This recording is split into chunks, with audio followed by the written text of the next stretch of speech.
I know I said I was leaving for a while in my last video, and that's entirely true, but I wanted to make this short video beforehand because I felt like I owed it to everyone to say this, and just writing up a comment or community post wouldn't really do it for me. This is the last time I want to say anything on this subject, and then I'm going to lay this issue to rest. If you haven't watched the last video, you should probably do that. If you already have, then let's go, and I'll try and keep this relatively brief. So I've gone through a lot of the comments on the video, not all of them because there's entirely way too many to sift through. I had a constant knot in my stomach for days leading up to posting it, and actually making it public was about the most terrifying thing I've had to do. I was constantly second-guessing myself, wondering if my arguments were airtight enough, wondering if I provided enough evidence to support my case or if the tone was contradictory. Basically just had every negative thought running through my head up to posting it, and I just avoided YouTube for a few days before even looking back at it. I'm really stunned and overwhelmed by the support I've had. There's negative comments here and there as expected, but just the staggering level of people sympathizing with my position and willing to give me a chance to hear me out really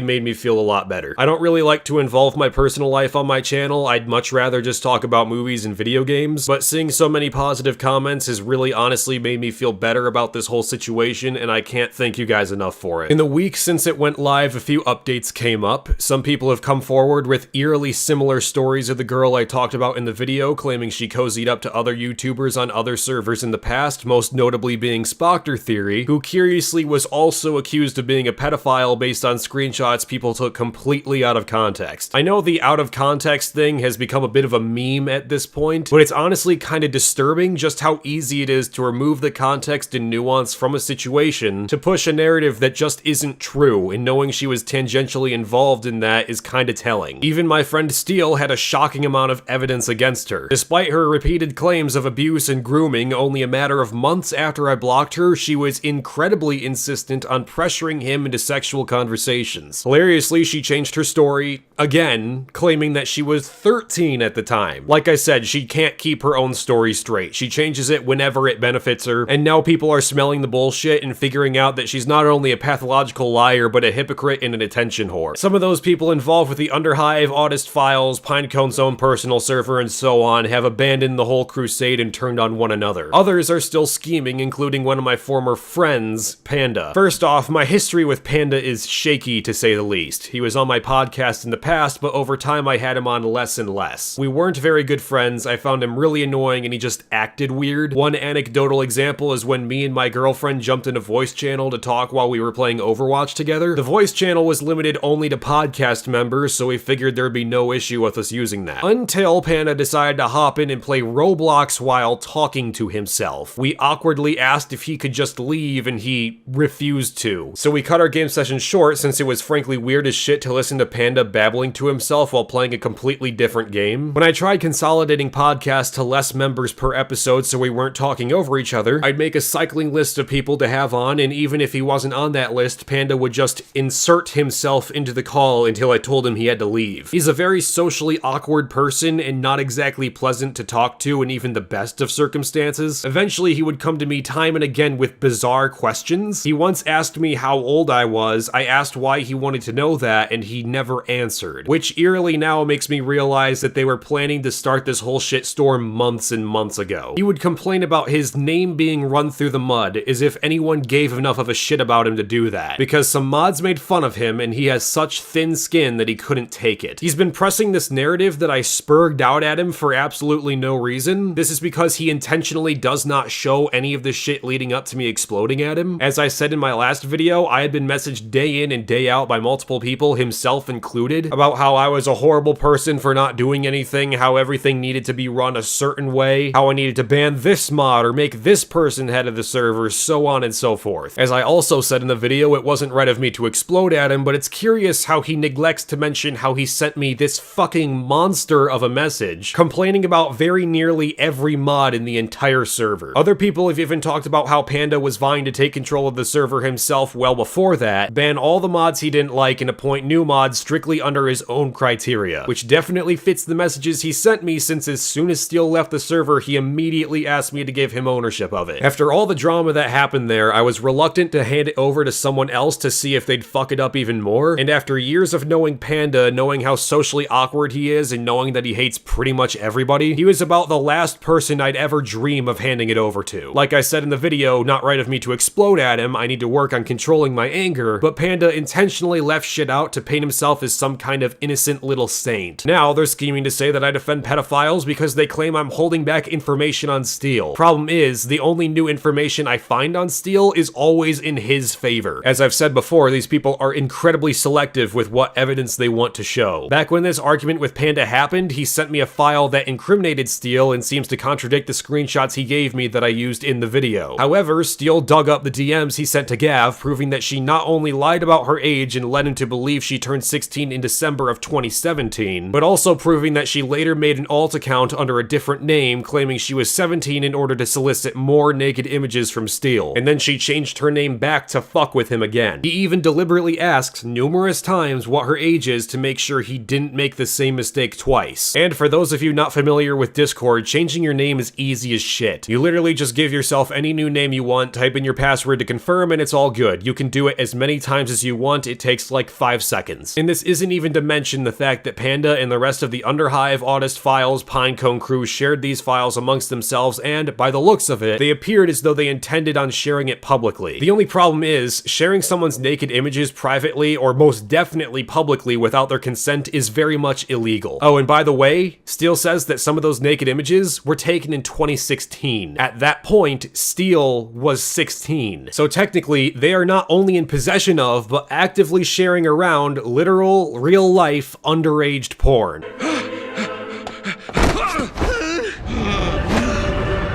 And even despite their evidence, which compelled me at first and led me to almost turn on Steele completely, more evidence to the contrary continues popping up time and time and time again. As I've said before, I will reevaluate any position I have on any given subject with the presentation of unfalsifiable evidence. But as I've also said, these people never provide the full context and deliberately withhold valuable information that contradicts their narrative. Valuable info such as how they defend the girl I was involved with, trying to make her out to be this precious little victim that didn't do nothing. But people on Kiwi Farms point out how she was constantly trying to cozy up to Spoctor, and evidence I showed in my last video showed her doing it to Digby, and she constantly sent lewd images to Steele, told him how horribly lonely she was, did this to other people that came forward, and that's not to mention the lies about having cancer, or getting raped, or getting pregnant, or anything else she says on any given subject in general. And best of all, I found out some very important information in a series of messages with a person who was formerly in this group and didn't actually like me very much. He admitted to everything, gave a whole timeline of what happened, what they chose to do, how they chose to do it, and why. All of this was literally started by Panda, because I told him to fuck off, blocked him, and didn't give him what he wanted. He was the one that orchestrated the slander campaign against me. It was Panda who convinced people like Pinecone to post shit on every website they could think of. It was Panda who convinced the girl to lie about what actually happened. It was Panda who used people to try and get back at me because some people talk shit to him on the internet. He even stooped to the level to dox me, begged Pinecone to release my personal info on Kiwi Farms, and tried to call my fucking job to get me fired. Luckily, I haven't worked at a delivery job in years, and Panda was just dumb enough to think I still worked there. He never gave a shit about actual justice. This fat fucking faggot is such a butthurt little pussy that he decided to try and destroy the lives of numerous people, all because he got made fun of and because I didn't give him something he wanted. Turns out my theory at Pinecone was slightly misplaced. Granted, he's still a piece of shit that spread lies and misinformation about me and other people, but it was Panda who convinced him to do it in the first place. Fucking M. Night Shyamalan couldn't come up with a more autistic plot twist. Panda can consider himself very lucky I don't know his name and address, because I'd take him to court and sue him if I did. Unfortunately, giving his Twitter handle to a lawyer isn't going to do much of anything. And the person who admitted all of this to me, whose name will remain anonymous because of what they might try and do to him, gave screenshots, lots of them, and he has a lot more. This girl preyed on him too, same exact shit as I mentioned in my last video. She draws them in by instigating sexual conversations. She draws porn art of them and begs for attention. She plays the victim when she doesn't get her way, she gets mad and vindictive when she still doesn't get her way, and then she moves on to the next target and repeats the same process year after year after year. It's possible, given how involved she was and how many people she talked to sexually in their group, of which there were at least a couple minors that were significantly significantly younger than her in that group, and other men that were older than her, that she used emotional manipulation and their infatuation with her to get them to white knight for her and Gav. And he shows screenshots of all of it, giving vivid detail into what they did and why they did it. The reason he came forward, aside from just wanting to set the record straight, was that his name was always dragged through the mud whenever he poked holes in their story. Unless you believe them 150% and never question their circle jerk, you're an enemy, and he was fed up with it. Even though he doesn't like me personally for views or opinions I've shown on this channel in the past, I commend and thank him for coming forward with this incredibly valuable information. You can find the full conversation with him in the description below. If you're still skeptical after my last video and still skeptical after this one, he revealed a lot of smoking gun shit. And with time, even Pinecone decided to come out and admit to what actually happened. You can also find that conversation in the description below. These people basically have whatever the light Yagami equivalent to a Chris Hansen complex would be, only where Chris Hansen actually takes down people who are actively out there maliciously preying on minors, they're fiddle fucking around on the internet taking messages out of context or covering them up to make them look worse than they are. They've been at it for months, so it doesn't surprise me anymore that they're still grasping at straws to try and incriminate me, Steele, and anyone affiliated with either of us. As I expressed in my last video, honesty is not their forte. So with all that aside, I just want to say that for those of you who were concerned about me in the comments, I'm doing okay. I have a very shaky relationship with my family right now that I need to focus on fixing because of all of this. Currently, I've started going back into therapy. It's been a good long while since I last went, and I think it's time I started working things out with myself. I've spent most of my time reading, writing, and trying to work out more. During this whole situation, I started eating a lot more unhealthy food, and I've been working at bettering my physical health as much as my mental and emotional health. Having been on the internet since I was a kid, making videos since I was 14, I developed a bit of a skewed perception of reality. I focused more on the self-image of an over-exaggerated character online than who I really am. I've missed out on a lot of healthy development I needed in my day-to-day life and replaced it with obsessing over menial shit on the internet, and that's really just not healthy for me. As I said in the last video, even despite the context, even despite the things that were deliberately made up about me, the things that were covered up to make certain situations look worse than they were, the claims that don't have evidence, the lies, the evidence that many of the people making these claims against me are not only hypocrites, but pathological liars or sociopaths that have a long history of doing this kind of shit to other people, there are still horrible mistakes that I have made. I hate the person I was. There's still parts of me that I hate now. I didn't consider how my actions in the past could come back to haunt me in the future, didn't think of the way words or jokes could be twisted by people who don't like me. Like I said, if you haven't already seen the video, there's a ton of shit that I talk about that informs this whole bit, but in regards to the girl I was involved with, I know that what happened despite everything was wrong. I knew it then, and that's why I blocked her, got the hell away from that situation. There's context and there's nuance that's intentionally left out, and as I demonstrate in the video showing how often she lies, and by admissions from other people who knew her showing the trends she still continues to this day, her accounts and the accounts of the people that she is involved with are about the furthest thing from trustworthy that you can get. However, that doesn't mean I'm not going to admit to my own wrongdoings. Yes, I was a naive, blithering fucktard that honestly probably could have used a few good pistol whips to the face back then. I didn't think. What happened wasn't right by any stretch of the imagination. I hate that part of my life. I hate the person I was. I hate the decisions I made. I hate how immediately trusting I was of people I hardly knew. People who have come back now to try and destroy my friendships, my relationship, my family, and my life. I hate that I didn't apply the same level of skepticism and critical thinking then as I try to do now. I'm not quite the sinister villain they want to paint me as, but let's not mince words here. I was an idiot. I was retarded. I shouldn't have made ill-informed assumptions. I shouldn't have sent explicit messages to someone I didn't know and trust. Hell, even if the two of us were mutually in our 30s and we knew each other for our entire lives personally, that would still be an idiotic thing to do. I frankly shouldn't have ever given her the time of day to begin with. I regret it. I'm ashamed of it. People will rightly think lesser of me for it, and it's something I have to contend with forever. My idiotic decisions as an 18 to 19-year-old 2.5 years ago landed me here today, and as I said in the video, there's no one to blame for my actions but myself. I could have made this easy, just never made these videos, deleted my channel, wiped all traces of me from the internet, disappeared entirely. Given the lack of evidence for the bulk of their claims and the messages that they deliberately covered up, I could have straight up just not admitted to doing anything wrong, and I'd have looked better. But I have some level of respect for the friends I've made and the people who followed me for so long. Actually opening up to the fact that I made one of the absolute dumbest decisions a person could possibly make was the furthest thing from easy. Humiliating myself in front of hundreds of thousands of people with my incompetence wasn't a high point in my life. But it's important important that I fess up about what really happened, admit to my mistakes, own it, and bear the regret, the shame, and the public humiliation as consequence for my enormous fucking mistake. I think I owe it to people to come clean, admit to the things I truly did fuck up, and promise with everything I am to do better. Obviously, words aren't going to convince everyone, and they shouldn't. I should hold myself to a greater standard of moral integrity and general accountability. And if it means that every move I make for a long time is scrutinized by tens of thousands to ensure I abide by that standard, then maybe that's a good thing. For a long time, I was leading a really shameful lifestyle. I, for a long time, was a bit of a porn addict. I regularly did drugs with friends, hanging out with people in my personal life that only led me to acting like someone I'm not. I let vitriol and a desire to get a cheap laugh from shitty jokes and bad videos control my life. I let the novelty of being some kind of pseudo-internet comedian as of late to get to my head to the point that I didn't care about anything, didn't put the amount of effort I should have into my work, and let this whole situation happen in the first place. I've dug myself into this shithole, and it's up to me and only me to dig myself back out. I've had a lot of time to reflect on the things I've done and the things I've said. I know that a situation like this could very easily destroy my entire life, and I've had to come to terms with that. I've had to really evaluate my life as objectively as possible and come to the realization that the life I've been leading was poisonous. It pushed my friends away, it pushed my family away, and it pushed me to a place I don't want to go. It's put into perspective how much of a petty, worthless fuck-up I've been for my entire life. I don't expect forgiveness from anyone, and I still expect and accept any level of skepticism levied at this video in the last. Like I said, words are easy to say, but acting on them is something entirely different. I can't expect people to just instantly take my word for it, even if it would be nice if that were the case. I've made inexcusable choices that led me here. I'll have to live with this for the rest of my life. I'll have it commented on every video or post I make. I'll have it said to me 20 years from now. Some people I wanted to work with in the past won't want anything to do with me now because of this situation. I'll have to rebuild friendships and relationships and prove to those people I care about that this imbecilic, naive, sex-crazed, drug-addicted, emotionally unstable thing I've been portrayed as is not the real me. I don't expect anyone to just take that and accept it, and I don't expect anyone involved on either side to forgive the dumb shit I've said and done. It's a part of my life, it's my burden to carry, and it's up to me forever to ensure that the past doesn't dictate my future. I'd like to think that in the years since this situation happened, I've done a lot of growing. I still have a lot more to do, and it's about time I get on with it. So after this, I'm logging off YouTube, uninstalling the app from my phone, and I'm going back to living in the real world, and focusing on the things that are important and healthy for me. I'm not 100% sure if I'll come back to this channel. I do strongly want to in the near future, but it depends really on what's good for me. Like I said in the last video, if I do, I'll be changing this channel's name and the furry shit is gonna be gone for good. I might poke fun at them every now and again, but the gag is over. I don't want to be a part of that drama-infested community anymore, and honestly think it's for the best that I leave that shit behind me. This will be the final time I address this subject, and unless I think it's incredibly important, I'd like to just leave my personal life out of this channel. I want this to be set behind me for good. I will not give these people more attention, I will not speak to them, I will not reference them, and I will leave them to sit in their own irrelevance again. So this is where I leave off for a good long while. I'm going to focus on finishing up this semester and have been considering going for a trade since college is kind of, well, SJW-y. I'm going to focus my energy into bettering my physical health and working on my writing. I'm going to be regularly attending therapy again and try to work out the things that I've needed to work out for a while now. I'm going to return to doing the things I've always loved, being reading, playing video games, watching movies, and playing the guitar. I'm going to focus on rebuilding the shaky relationships I have with my family and friends, and above it all, going to spend the time with my girlfriend that we've really needed for a long time now. I likely won't be back until the end of this year or the beginning of 2019. I won't be back on Every Frame of Pause for a while either, but I'm still talking to Rags, Mauler, and Fringy. They're all really invaluable friends that have shown me more care and support than I could have ever imagined. Frankly, I'm not sure I deserve friends like that, but I'm glad for them and everything they've done for me during this time. Again, to all of you who left so many kind messages on my videos, sent me direct messages, or even relayed messages through my friends,